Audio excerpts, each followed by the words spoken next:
नमस्कार and welcome back to the channel crack UPSC with Ashwini. आज आहे 4 नोव्हेंबर 2022 शुक्रवार आणि आजच्या द हिंदू न्यूजपेपर अनालिसिसला आपण इथे सुरुवात करीत आहोत.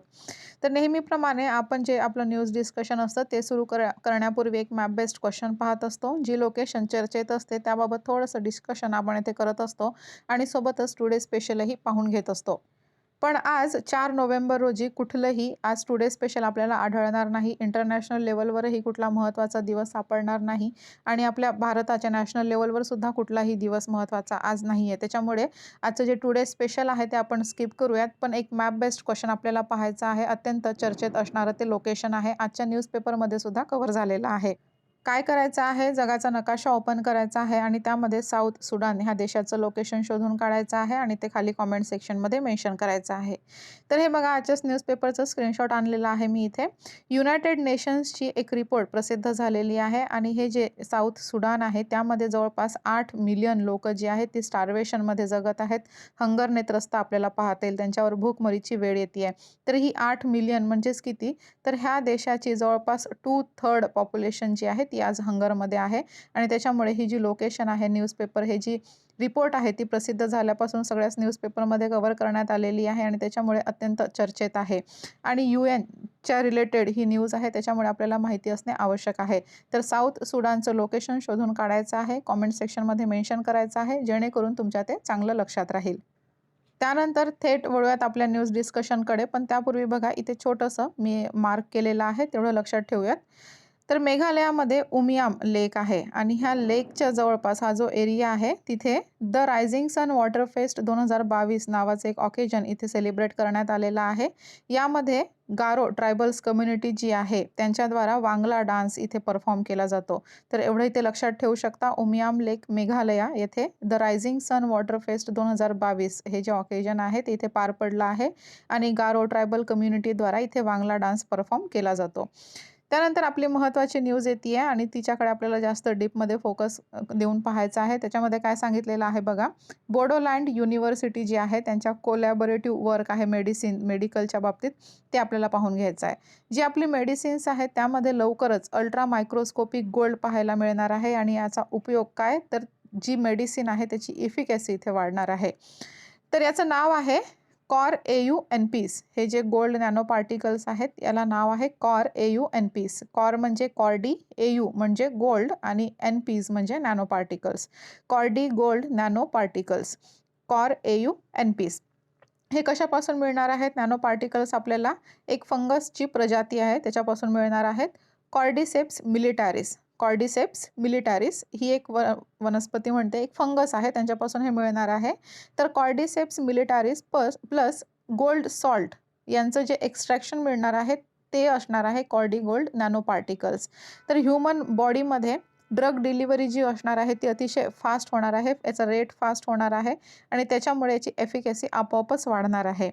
त्यानंतर बघा, हे जे कॉर्डिसेप्स मिलिटारिस आहे ते हाय व्हॅल्यू पॅरासिटिक फंगस आहे आणि डिपार्टमेंट ऑफ बायोटेक्नॉलॉजीचं जे टेक्नॉलॉजी इन्क्युबेशन सेंटर आहे TIC त्याच्यामध्ये याची निर्मिती करण्यात आलेली आहे.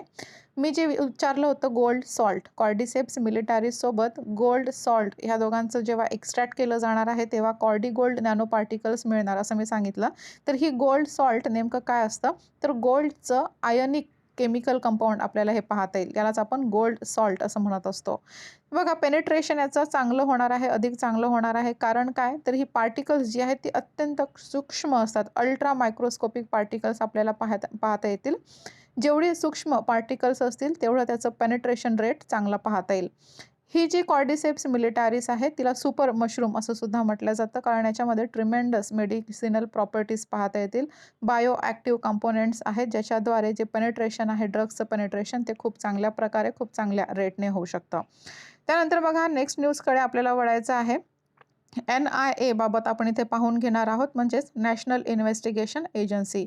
न्यूज काय म्हणते आहे, जी जिहादी लिटरेचर आहे ते फक्त पजेस केल्याने, एखाद्याजवळ असल्याने तो ऑफेन्स ठरत नाही असं इथे NIAचं म्हणणं आहे.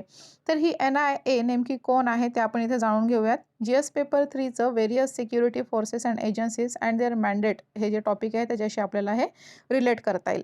तर NIA म्हणजेच नॅशनल इन्व्हेस्टिगेशन एजन्सी ही एक central counter terrorism law enforcement agency आपल्याला पाहता येईल भारताची, ज्यामध्ये भारताची सॉव्हरेनिटी, सिक्युरिटी, इंटिग्रिटी यांना बाधा आणणारी काही ऑफेन्सेस असतात त्यांना इथे ट्रीट केली जातात.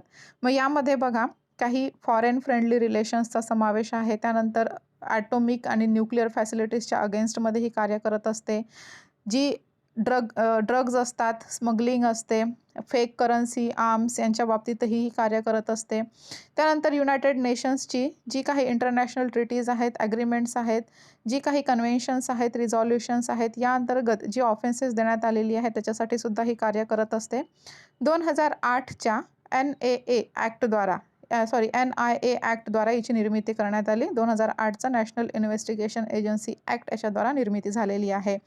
जी काही टेरर रिलेटेड क्राईम्स आहेत त्यांची शहानिशाही करू शकते कुठल्याही स्टेटमध्ये त्यांच्या परमिशन विना.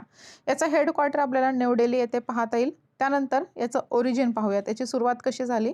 तर 26/11चं अटॅक सगळ्यांनाच माहिती आहे, जे मुंबईचं अटॅक झालं होतं ताज हॉटेलवरील 26/11चं. त्याच्यानंतर आपल्या भारतामध्ये अशी कुठली तरी टेररला कॉम्बॅट करणारी एजन्सी हवी, स्पेशली टेररला ती डेडिकेट करता येणारी अशी एजन्सी हवी, अशी निर्माण झाली होती आणि त्यातूनच याची निर्मिती झालेली आपल्याला पाहायला मिळेल.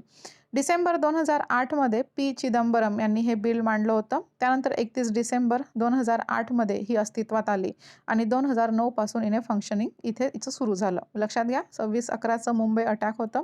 त्याच्यानंतर अशी इन्व्हेस्टिगेशन एजन्सी असावी अशी गरज निर्माण झाली.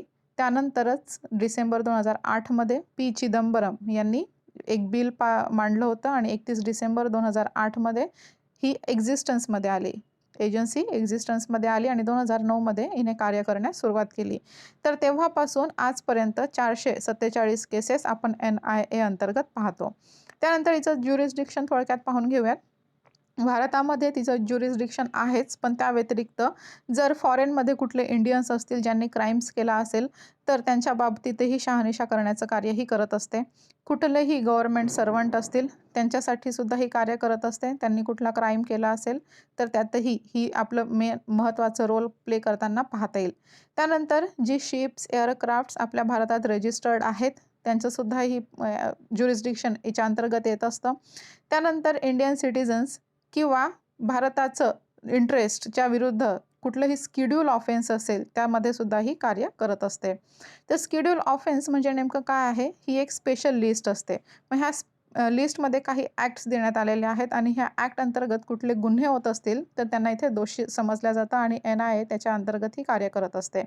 मग ही ॲक्ट्स कुठली आहेत तर explosive substances act, atomic energy act, unlawful activities prevention act ज्याला आपण UAPA असं म्हणत असतो, anti hijacking act, suppression of unlawful acts against safety of civil aviation act आणि SAARC convention, suppression of terrorism act, suppression of unlawful acts against safety of maritime navigation and fixed platforms on continental shelf act.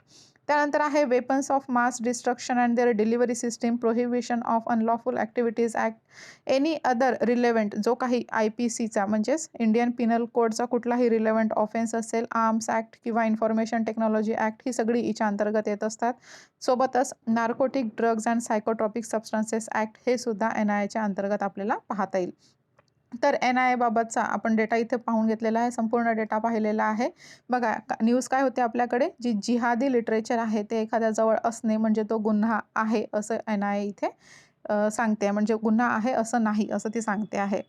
त्यानंतर आपण next न्यूजकडे वळूयात.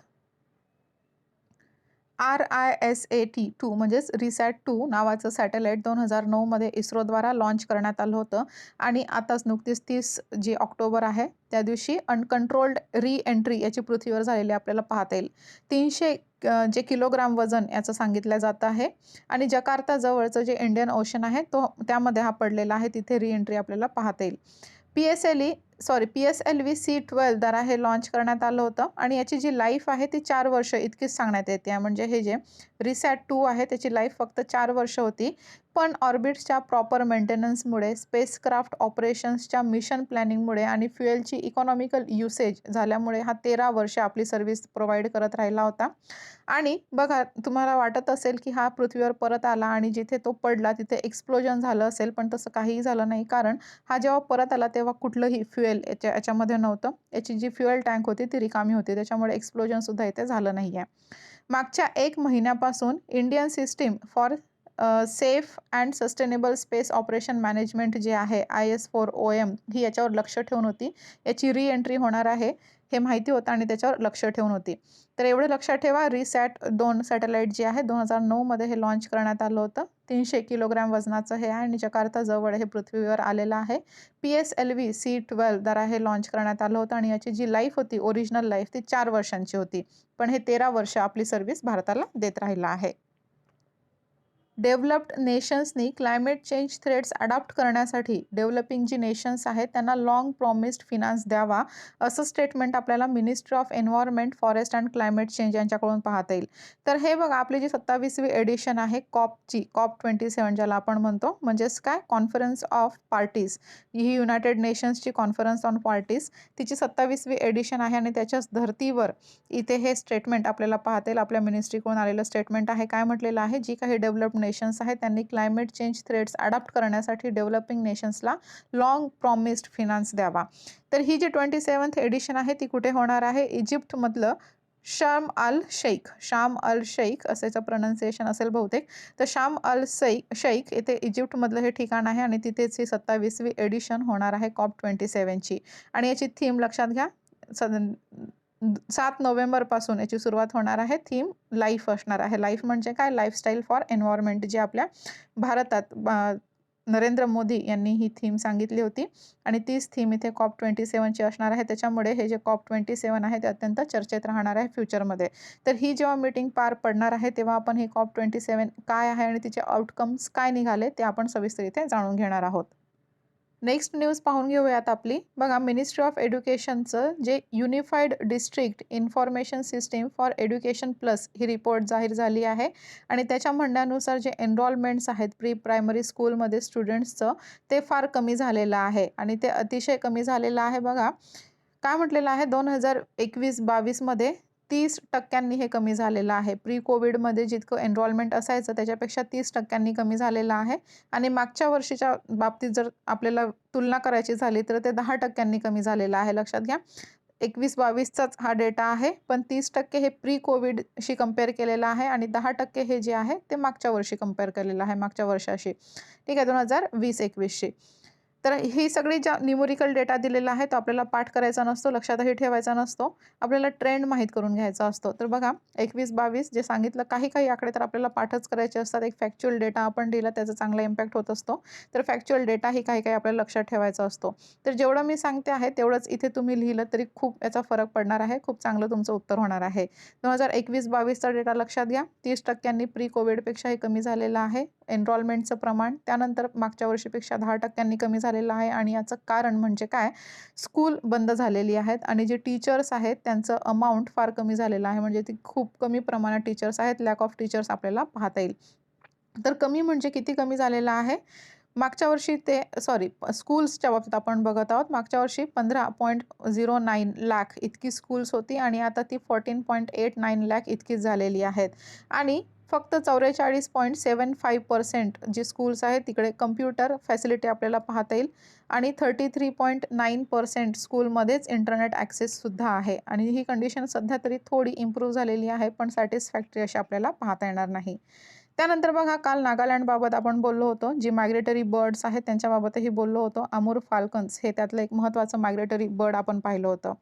तर नागालँडमध्ये पहिलं एव्हियन documentation exercise केली जाणार आहे, जे स्पेशली वोखा डिस्ट्रिक्टमध्ये होणार आहे आणि हे जे वोखा डिस्ट्रिक्ट आहे त्याच्यामध्ये लोथा ट्राईब्स खूप जास्त प्रमाणात पाहता येईल. इथे तुम्हाला पाहता येत असेल, लोथाज जास्त प्रमाणात आपल्याला इथे आढळून येत असतात आणि इथे टोखू इमांग फेस्ट करण्यात आलेला आहे, जो की एक पक्ष्यांचा फेस्टिवल आहे आणि ही वोखा डिस्ट्रिक्ट जे आहे त्याच्यामध्ये सगळ्यात जास्त म्हणजे एक खूप चांगला स्टॉप ओव्हर आहे. जे अमूर फाल्कन्स आहेत त्यांचं एक मोस्ट प्रिफर्ड स्टॉप ओव्हर आपल्याला पाहता येईल. तर हे प्लेस इथे लक्षात ठेवा. अमूर फाल्कनसाठी वोखा डिस्ट्रिक्ट कुठलं? नागालँडचं.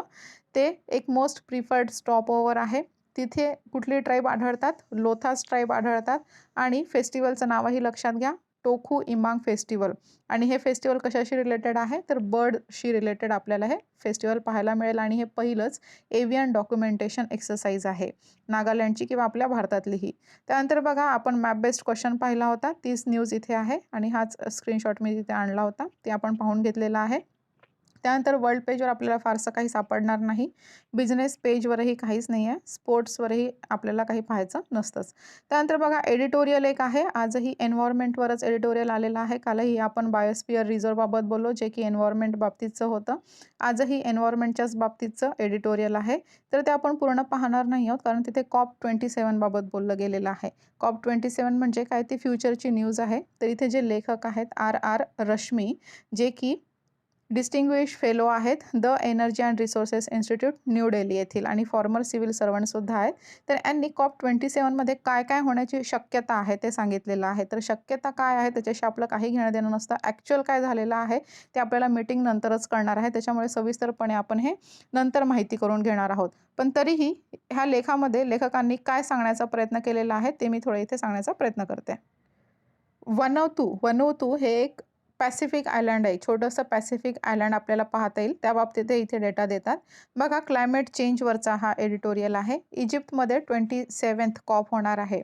इथे काय म्हणतात लेखक? युरोप एनर्जी स्ट्रेस जे आहे ते सध्या सुरू आहे आणि त्याच्यामुळे क्लायमेट चेंज मिटिगेशनवर फारसं काही डिस्कस होणार इथे COP27मध्ये असं काही दिसत नाही आहे असं ते म्हणतात. त्यानंतर बघा रशिया युक्रेनचं क्रिसिस आहे. सोबतच ग्लोबल एनर्जी सप्लाय शॉर्टेज आहे. त्याच्यामुळे प्रत्येकाची जी एमिशन ॲबिलिटी आहे ती कमी झालेली आहे. पण UNGAमध्ये झालेलं जे कोल्ड डिस्कशन आहे त्याबाबत बोलायचं झाल्यास हे उलट पाहायला मिळेल. वनुतूचे प्रेसिडेंट म्हणजेच वनुतू मी जसं सांगितलं पॅसिफिक आयलँडमधील एक छोटंसं म्हणजे पॅसिफिक समुद्रातील एक छोटंसं आयलँड आहे. पॅसिफिक आयलँड आपण त्याला म्हणू शकतो. तर वानुतूचे प्रेसिडेंट आहे त्यांनी इच्छा वर्तवली आहे की जी जनरल असेंब्ली आहे तिने universal non proliferation treaty adopt केली गेली पाहिजे. जेणेकरून जे फॉसिल फ्युएल्स आहेत त्यांचं यूज संपूर्णपणे आपल्याला रोखता येईल, संपूर्णपणे बंद करता येईल.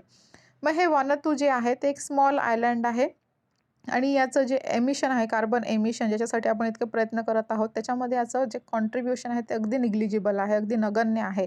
आणि त्याच्यामुळे काय याचं जे भाष्य आहे ते इथे अननोटीस करण्यात आलं जनरल असेंब्लीमध्ये. पण वानुतू काय आहे तर स्मॉल आयलँड्स जे आहेत पॅसिफिक आयलँड्स ही जी डेव्हलपिंग आयलँड्स आहेत त्यांचं नेतृत्व करतं आणि त्याच्यामुळे युनायटेड नेशन्समध्ये याच्याकडे लक्ष देण्यात आलं. जनरल असेंब्लीमध्ये नेग्लिजिबल त्याचं कॉन्ट्रीब्युशन आहे आणि त्याच्यामुळे त्याला नोटीस करण्यात आलं नाही. पण युनायटेड नेशन्समध्ये त्याला इथे लक्ष देण्यात आलं. त्याच्या म्हणण्याकडे लक्ष देण्यात आलं. आणि सगळ्यात महत्त्वाचं म्हणजे काय तर आपल्या भारतातील सगळ्यात जास्त कोल प्रोड्युसिंग स्टेट जी कॅपिटल जी आहे कोल प्रोड्युसिंग स्टेट आहे वेस्ट बेंगॉल. कॅपिटल कोलकाताचे जे मेयर आहेत त्यांनी याला सपोर्ट केलेला आहे. तर हे फॉसिल फ्युएलचं आपण इथे बंद केलं पाहिजे असं हे वानुतूचं म्हणणं आहे आणि कोलकाताचे मेयर जे आहेत त्यांनी इथे सपोर्ट केलेला आहे. ही खूप चांगली बातमी आहे असं इथे लेखकांचं म्हणणं आहे. त्यानंतर बघा इथे एक छोटंसं नाव तुम्हाला पाहता येईल. Alliance of small island states AOSIS म्हणजेच काय COP27मध्ये कदाचित फॉसिल फ्युएलच्या टोटल एलिमिनेशनवर भर ही देणार आहेत असं इथे सांगतात. तर हे काय होणार आहे यांची सगळ्यांची शक्यताच वर्तवलेली आहे त्याच्यामुळे आपण हे अजिबातच पाहणार नाही आहोत. त्यानंतर जर काही राहिलं असेल तर एकदा चेक करून घेऊयात आणि आपलं जे न्यूज डिस्कशन आहे ते संपवूयात. बिझनेस पेजवर आपली एक छोटीशी न्यूज इथे राहून गेली होती ती इथे कव्हर करूयात. बघा MPC म्हणजेच मॉनिटरी पॉलिसी कमिटी यांची मीटिंग होणार आहे. कशासाठी? जी मिसिंग इन्फ्लेशन गोल्स आहेत. इन्फ्लेशन गोल्स आपली जी 2.6 इतकीच इन्फ्लेशन आपल्याला ठेवायची असते. पण आपण मागे डेटा पाहिला होता. डेटा पॉईंटवर सुद्धा डिस्कस केलं होतं ज्याच्यामध्ये गुजरातची जी इन्फ्लेशन आहे ती 11% गेली होती. म्हणजे 11% झाली होती जी आपल्याला 2 ते 6% या दरम्यानच ठेवायची असते. तर ही जी इन्फ्लेशन गोल्स आहेत ती मिस झालेली आहेत आणि त्याच्यामुळेच MPCची मीटिंग इथे होणार आहे अशी ही न्यूज आहे. तर ही मॉनिटरी पॉलिसी कमिटी नेमकी काय आहे ते आपल्याला जाणून घ्यायचं आहे. त्याच्यासाठी मी इथे डेटा आणलेला आहे. तर GS पेपर 3चं जे बँकिंग सेक्टर आणि NBFCज आहेत, स्टॅच्युटरी बॉडीज आहेत, मॉनिटरी पॉलिसी आहे, ग्रोथ अँड डेव्हलपमेंट आहे, ही टॉपिक्स आपल्याला इथे पाहता येतील.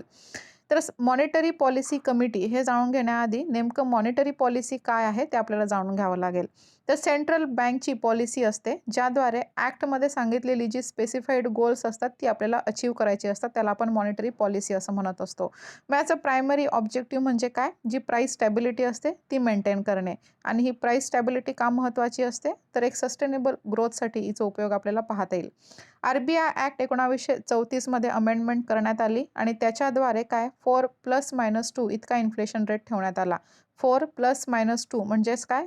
4+2 केल्यास 6 आणि 4-2 केल्यास 2 म्हणजे 2 ते 6च्या दरम्यान हा जो इन्फ्लेशन रेट आहे तो असायला हवं असं RBI ॲक्ट 1934च्या अमेंडमेंटमध्ये सांगितलं गेलेलं आहे. आणि हा जो रेट असेल तो दर 5 वर्षांनी रिवाईज केला गेला पाहिजे. त्यानंतर आपण मॉनिटरी पॉलिसी कमिटीबाबत बोलूया ज्याबाबतची न्यूज आहे. तर याचं ओरिजिन कसं झालं? RBI ॲक्ट 1934 मध्ये 2016 मध्ये अमेंडमेंट करण्यात आली आणि त्याद्वारे सेक्शन 45ZB ॲड करण्यात आलं आणि त्याच्याद्वाराच 6 मेंबर कमिटी असावी असं सुचवण्यात आलं. लक्षात घ्या, RBI ॲक्ट 1934चं 2016 मध्ये अमेंडमेंट करण्यात आली ज्याच्यामध्ये सेक्शन 45ZB ॲड करण्यात आलं आणि 6 मेंबर कमिटी असावी असं ह्या ॲक्टद्वारा इथे सूचित करण्यात जातं. त्यालाच आपण मॉनिटरी पॉलिसी कमिटी असं सुद्धा म्हणत असतो. तर ऑब्जेक्टिव्ह जशी काय आहेत? सेक्शन 45ZBच्या नुसार इन्फ्लेशन टार्गेट अचीव करण्यासाठी रिक्वायर्ड पॉलिसी रेट अचीव करेल. ठीक आहे. त्यानंतर डिसिजन बाइंडिंग असतील सगळ्याच बँकांवर. याचं कॉम्पोजिशन पाहून घेऊयात. तर 45ZBमध्येच आपल्याला याचं कॉम्पोजिशन पण पाहायला मिळेल. ही 6 मेंबर कमिटी असणार आहे ज्याच्यामध्ये RBIचे गव्हर्नर हे एक्स ऑफिशियो चेअरपर्सन असणार आहेत. त्यानंतर डेप्युटी गव्हर्नर हे इन्चार्ज असणार आहेत. बँक ऑफिसर जे की सेंट्रल बँकद्वारा नॉमिनेट केले जातील आणि त्यानंतर 3 जी उरलेली पर्सन्स आहेत ती सेंट्रल गव्हर्नमेंटद्वारा इथे इलेक्ट केली जातील, नॉमिनेट केली जातील. लक्षात घ्या, आपण 6 मेंबर कमिटी पाहत आहोत. 45ZBच्या अंतर्गत ही निर्मिती केली जाते ह्या कमिटीची. चेअरपर्सन एक्स ऑफिशियो चेअरपर्सन जे की RBIचे गव्हर्नर असतात. नंतर इन्चार्ज डेप्युटी गव्हर्नर असतात. त्यानंतर सेंट्रल बँकद्वारा एका बँक ऑफिसरची नियुक्ती इथे केली जाते आणि उरलेली 3 ही सेंट्रल गव्हर्नमेंटद्वारा इथे नियुक्त केली जातात. मग ही कोण लोक असतात? ज्यांच्याकडे चांगली ॲबिलिटी असेल, इकॉनॉमिक्स, बँकिंग, फिनान्स किंवा मॉनिटरी पॉलिसीच्या बाबतीतची ॲबिलिटी असेल, इंटिग्रिटी असेल, त्यांचा स्टडी असेल, नॉलेज असेल, त्यांचा एक्सपिरियन्स असेल, तर अशा लोकांची नियुक्ती इथे केली जाते. तर MPC बाबतचाही डेटा आपण इथे पाहून घेतलेला आहे. एडिटोरियलही आपल्याला जितकं महत्त्वाचं होतं तितकं आपण डिस्कस केलेलं आहे आणि त्यासोबतच आपलं न्यूज आणि एडिटोरियल्स आजचं इथेच संपलेलं आहे. तर आजचं जे लेक्चर आहे ते इथेच थांबूयात आणि उद्या परत भेटूयात नवीन डिस्कशनसह. बरं, टेक्स्ट अँड कॉन्टेक्स्टवर एक छोटंसं मला तुम्हाला इथे सांगायचं होतं. अर्बनायझेशन रेट जो आहे भारताचा तो इथे सांगण्यात आलेला आहे. बघा 2091 इथे सगळीच चार्ट आपल्याला महत्त्वाची नाही आहेत. पहिला आपण पाहूयात अर्बनायझेशन, हे एक महत्त्वाचं ठरणार आहे. त्यानंतर खालचं जे चार्ट आहे त्याच्यामध्ये लाईटचं दिलेलं आहे, नाईट लाईट्सचं, जे आपल्या कुठल्याच कामात येणार नाही आहे. त्यानंतर इथे थोडंसं नॉन फार्म एम्प्लॉयमेंट आपण पाहूयात आणि खाली कन्झम्पशनचं दिलेलं आहे ते सुद्धा पाहूयात. तर थोडं शॉर्टमध्ये हे डिस्कस करून घेऊयात. अर्बनायझेशनमध्ये बघा 1991 मध्ये आपल्याला पाहायला मिळेल, त्यानंतर 2011 मध्ये. तर जवळपास सारखाच एरिया आहे. जितका डार्क आहे तो आपल्याला अर्बन पॉप्युलेशन पाहायला मिळेल, जितका लाईट आहे तिथे रुरल पॉप्युलेशन जास्त आहे, म्हणजे अर्बनायझेशन तिथे कमी झालेलं आहे. आणि जो ग्रे एरिया आहे त्याचा डेटा आपल्याकडे अवेलेबल नाही आहे. तर 2091 आणि 2011 मध्ये आपल्याला 2 गोष्टी इथे सेम पाहायला मिळतील. ते म्हणजे काय, वायनाड आणि इडुकी ही जी 2 प्रदेश आहेत त्याच्यामध्ये 91 मध्ये ही अर्बनायझेशन नव्हतं, 2011 मध्येही अर्बनायझेशन नाही आहे. तर ही काही सिमिलॅरिटीज अजूनही आपल्याला पाहायला मिळतील. 2013चं जे नॉन फार्म एम्प्लॉयमेंट आहे तर ह्या नकाशावरून काय लक्षात येतंय बघा, जो सी कोस्टचा एरिया आहे तिथे नॉन फार्म जी काही एम्प्लॉयमेंट आहे ती सगळ्यात जास्त पाहायला मिळत आहे. जो ग्रीनर एरिया आहे तो म्हणजे नॉन फार्म एम्प्लॉयमेंट, ठीक आहे, नॉन फार्म सेक्टर ते आहे. आणि जो लाईट एरिया आहे तिथे फार्मिंग मोठ्या प्रमाणात होत असते. तर जो नॉर्थ एरिया आहे, त्यानंतर नॉर्थ ईस्ट रिजन आहे आणि सोबतच जो कोस्टल रिजन आहे तिथे आपल्याला नॉन फार्म ॲक्टिव्हिटीज जास्त पाहायला मिळतात. तर इथे लक्षात येईल, जर एखादा क्वेश्चन आला तर ह्या मॅपवरूनही आपण तो एखादा अंदाजाने सॉल्व करू शकतो. तर जो कोस्टल एरिया आहे तिथे फार्मिंग ॲक्टिव्हिटीज कमी होतात, एवढं लक्षात ठेवा. त्यानंतर कन्झम्पशन बघा, रुरल कन्झम्पशनच्या बाबतीत बोललेलं आहे इथे. जो डार्क एरिया आहे पर कॅपिटा इन्कम तिथे जास्त आहे. जो लाईट एरिया आहे तिथे पर कॅपिटा इन्कम ही कमी आहे. तर डार्क एरिया म्हणजे नॉर्थचा एरिया, त्यानंतर गुजरातचा एरिया, नंतर साऊथ इंडियामध्ये थोडा एरिया, त्यानंतर ओडिशाकडचा एरिया आणि आपल्याला नॉर्थ ईस्टचा एरिया पाहता येईल, जिथे ॲन्युअल जे रुरल कन्झम्पशन आहे पर कॅपिटा ते जास्त पाहता येईल. तर ही फार लक्षात ठेवण्यासारखी नाही आहेत, पण आपल्याला इथून सुद्धा एक ट्रेंड माहिती होत असतो कुठे कसं चाललेलं आहे भारतामध्ये. आणि हे जे नकाशा आहे त्याच्यातून तर मला उपयुक्त वाटला, हा जो नॉन फॉर्म एम्प्लॉयमेंटचा नकाशा आहे तो जास्त उपयुक्त वाटला, कारण इथे अगदी स्पष्ट होत आहे कुठल्याही प्रश्नाचं उत्तर ह्या बाबतीत रिलेटेड जर प्रश्न असेल, राज्यांची नावं दिली असतील आणि तिथे जर प्रश्नामध्ये असेल की ह्या कुठल्या राज्यात नॉन फार्म ॲक्टिव्हिटीज जास्त होतात किंवा फार्मिंग ॲक्टिव्हिटीज जास्त होतात, त्याच्यानुसार हा जर नकाशा आपल्या लक्षात असेल तर आपण त्याचं उत्तर देऊ शकू. सोबतच आपलं जे आजचं न्यूज डिस्कशन आहे ते इथेच थांबूयात आणि उद्या परत भेटूयात नवीन डिस्कशनसह. आज फार काही नव्हतंच न्यूजपेपरला डिस्कस करण्यासारखं, त्यामुळे इथेच थांबूयात. Thank you so much.